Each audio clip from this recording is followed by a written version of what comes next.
channel. Today we are going to discuss section 219 and 20 of Indian Contract Act. Dear students, जो हमारे ये section अब हम पढ़ने वाले हैं, these are related to rights of an agent. Till now we have completed about the duties of agent और duties of agent के हमारे 3 to 4 sessions रहे हैं. द लास्ट सेशन में मैंने उस टॉपिक को कंक्लूड किया and included all the rest duties जो एजेंट की बनती हैं towards the principal. On the top you can see the session and watch out it. In this session dear students हम स्टार्ट करेंगे कि एजेंट की अगर ड्यूटीज हैं तो सेम वे ही मस्ट ऑल्सो हैव राइट्स. कुछ राइट्स भी तो होंगे उसके प्रिंसिपल के खिलाफ, है ना. प्रिंसिपल के लिए वो अपने राइट्स को यूज कर सकता है अगर उसके साथ कुछ गलत हो रहा है या वो अपने प्रॉफिट के लिए उसका कोई राइट हैम्पर ना हो, वो ऐसी क्या चीज़ एक्सरसाइज कर सकता है. तो हम यही जानेंगे एंड इन टुडे सेशन हम डिस्कस करेंगे दीज टू सेक्शन जो कि रिलेट करते हैं right to receive remuneration. Okay, मतलब एजेंट का ये हक है, ये राइट है कि वो जो उसकी कॉन्ट्रैक्ट में सैलरी फिक्स थी उस रेम्यूनरेशन की डिमांड कर सकता है. और अगर उसको प्रिंसिपल वो पे ना करे तो प्रिंसिपल की प्रॉपर्टी में से अपने लिए वो राइट बचा सकता है. Right, so let's begin. सबसे पहले हम समझेंगे इस राइट के बारे में क्या दिया गया है.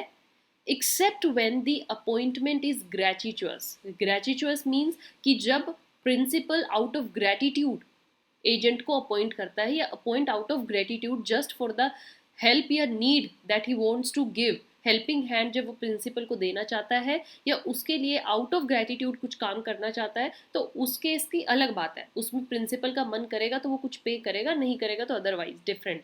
इसलिए मैंने यहाँ पर फर्स्ट लाइन में यही लिखा है कि ग्रेटिट्यूअस अपॉइंटमेंट को छोड़कर except that the first and the foremost right जो एक एजेंट का बनता है टूवर्ड्स द प्रिंसिपल, वो क्या बनता है कि वो अपने रेम्यूनरेशन को रिसीव करे. अपनी सैलरी की डिमांड कर सकता है कि जो आपने मुझे रेम्यूनरेशन, मैंने आपका काम किया है, इसके बदले मुझे कुछ दीजिए.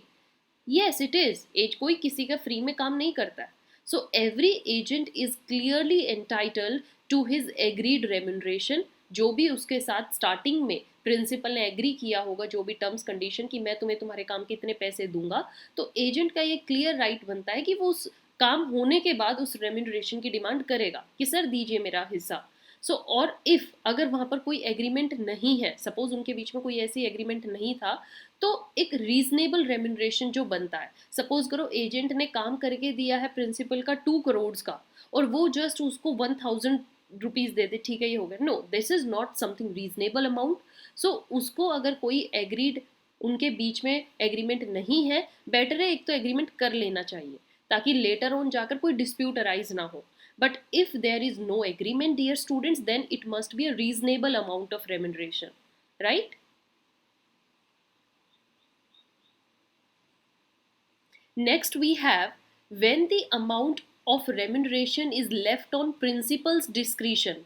कि अगर ये है कि प्रिंसिपल अपनी मर्जी से जो भी देना चाहे दे दे, वहाँ पर भी क्या होना चाहिए कि एटलीस्ट एक रीजनेबलनेस हो. एक ये दिखना चाहिए कि हाँ इतना मेहनत से एजेंट ने काम किया है, इतने का फ़ायदा प्रिंसिपल को पहुँचा दिया, प्रिंसिपल के लिए ये काम कर दिया, तो एटलीस्ट एक रीजनेबल मैन की जो ड्यूटी बनती है उतनी अमाउंट वो उसको पे करे.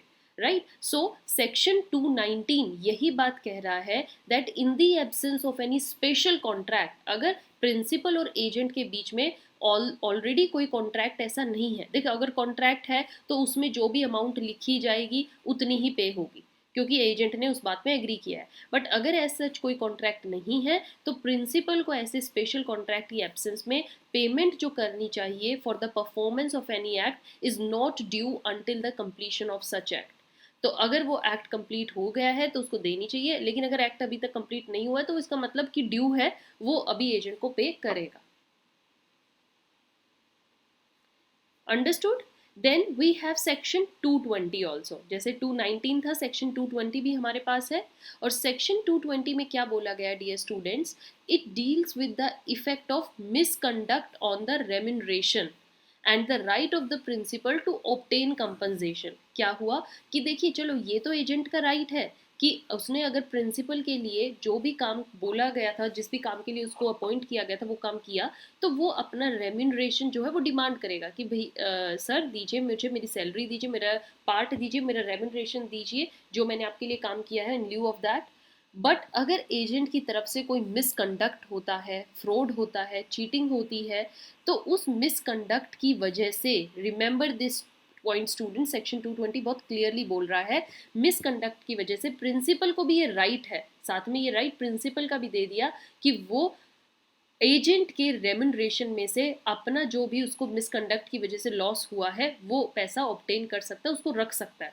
सपोज एजेंट को देने हैं 30,000 और एजेंट ने काम जो किया वो 30 का तो किया, बट मिसकंडक्ट कर दिया 10,000 रुपीज़ के लिए, तो अब जो प्रिंसिपल है वो उसके 10,000 काट के 20,000 ही देगा और इसके लिए एजेंट लड़ नहीं सकता।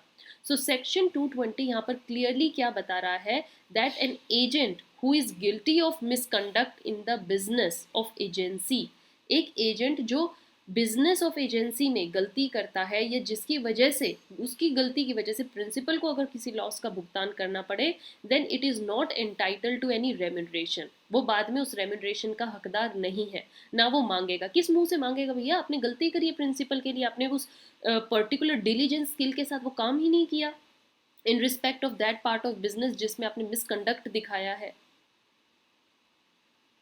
अब इसी से रिलेटेड सपोज ये इलस्ट्रेशन, हम इस इलस्ट्रेशन में देखते हैं क्या बोला गया, ताकि आपको मिसकंडक्ट का कंसेप्ट क्लियर हो। देखिए, ए है, ए एम्प्लॉयमेंट देता है बी को, बी को एम्प्लॉय करता है, हायर करता है कि मेरा कहीं से भैया पैसा निकलवाना है 1 लाख, किससे निकलवाना है, सी से, सी से मेरा 1 लाख निकलवा, और बाद में जो वो 1 लाख आएगा उसको गुड सिक्योरिटी पर दे दो, ठीक है, किसी को सिक्योरिटी अमाउंट पे देना वहां दे दो, ये काम बी को करना है और बी इसी चीज के लिए हायर किया गया। अब बी क्या करता है, B recovers the 1 lakh rupees, वो ए के कहे अनुसार सी से 1 लाख तो निकलवा लेता है, मतलब इतना पार्ट तो काम का उसने कर दिया, लेकिन जो ये सामान इसको गुड सिक्योरिटी पर देना था 1 लाख, उसमें से सिर्फ उसने 90,000 ही दिया ऑन गुड सिक्योरिटी, बट जो 10,000 था वो उसने on security which she ought to have known to be bad, right, उसने वो 10,000 जो थे, मतलब 1 लाख में से 90,000 तो कहे अनुसार फिर गुड सिक्योरिटी पे दे दिया, मतलब इतना काम भी कर दिया, लेकिन रेस्ट जो 10,000 था उसके लिए बैडली यूज किया, वेयर बाय ए ने इस 10,000 को बैड इन्वेस्टमेंट की वजह से, बैड सिक्योरिटी की वजह से 2,000 का घाटा झेलना पड़ा।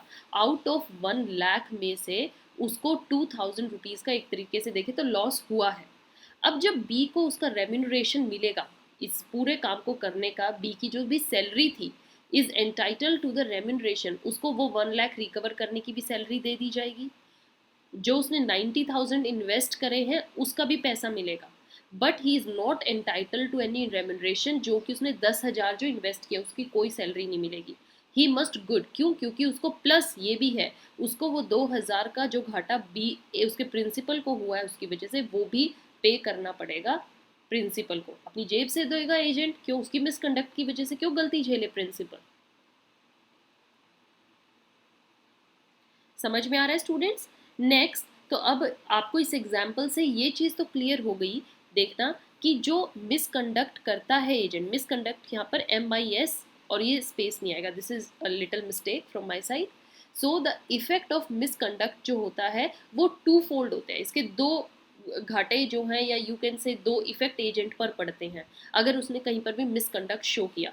सबसे पहला तो उसका जो भी उसने गलती करी क्या, कि agent forfeits his right to commission, जो उसको सैलरी मिलनी है, कमीशन मिलना है उस चीज़ पर, उसको वो नहीं मिलेगा, राइट, दिस इज इररिस्पेक्टिव कि प्रिंसिपल को लॉस हुआ है ना हुआ है, ये तो अलग बात है, बट अगर उसने उन प्रिंसिपल के कहे अनुसार वैसा नहीं किया और अपनी तरफ से मिसकंडक्ट किया तो उसको रेम्यूनरेशन नहीं मिलता। ये इसका एक प्रिंसिपल भी है, क्या प्रिंसिपल कहता है कि अगर principal is entitle to have an honest agent, वो अपने पास एक एजेंट को जब रखता है तो उसकी ऑनेस्टी की वजह से रखता है, एंड इट इज ओनली जो वो उसका ऑनेस्ट एजेंट है who is entitle to any commission, उसी के पास राइट है कि वो कमीशन की डिमांड करे। अब कमीशन जो है अगर फॉरफिट हो जाएगा, सॉरी, कमीशन फॉरफिट हो जाता है अगर एजेंट उस ऑनेस्टी के साथ बिजनेस नहीं करता है, उसमें अपना मिसकंडक्ट दिखाएगा, तो वो कमीशन उसको नहीं मिलेगा। ये तो उसका क्या हुआ, उसको फर्स्ट लॉस हुआ, टू फोल्ड है ना, ये वन फोल्ड उसको लॉस है। द नेक्स्ट थिंग जो उसको एक और घाटा होता है वो क्या, कि principal is also entitle to recover compensation. ठीक है, अब जैसे ये अबव एग्जाम्पल था, 10,000 की उसने गलत इन्वेस्टमेंट करी, उसकी वजह से उसको उसका रेम्यूनरेशन नहीं मिलेगा, प्लस जो 2,000 का घाटा एक हुआ वो भी उससे क्लेम करेगा, वो एजेंट से कहेगा मेरा 2,000 दे। तो यहाँ पर प्रिंसिपल का राइट है to recover the compensation for loss caused by his misconduct. तो उसको डबल खर्चा हो गया, एक तो उसकी सैलरी कट गई, प्लस उसको अपने पास से देने ही पड़ गए। तो इलस्ट्रेशन, ये हमने जो अबव इलस्ट्रेशन डिस्कस किए, दैट मेक्स इट क्लियर कि payment of damage caused by the misconduct is in addition to the forfeiture. एक तो उसको कमीशन नहीं मिलता, प्लस उसको मिसकंडक्ट की वजह से वो पेमेंट ऑफ डैमेज भी पे करनी है। That's why in the starting I said the misconduct के दो टू फोल्ड इफेक्ट होते हैं। Right students, so with this section 219 and 20 is completed from my side. I hope आपको ये फर्स्ट राइट समझ में आया, एजेंट के पास क्या हक है, और अगर वो उस हक को अपने काम को अच्छे से करेगा तो उसके इस हक के साथ कोई नहीं खेल सकता। He can sue principal for this. So we are available now on Telegram and Instagram. Dear students, you can send your queries on by following us on there, and keep in touch with us. Till then, keep watching, keep sharing.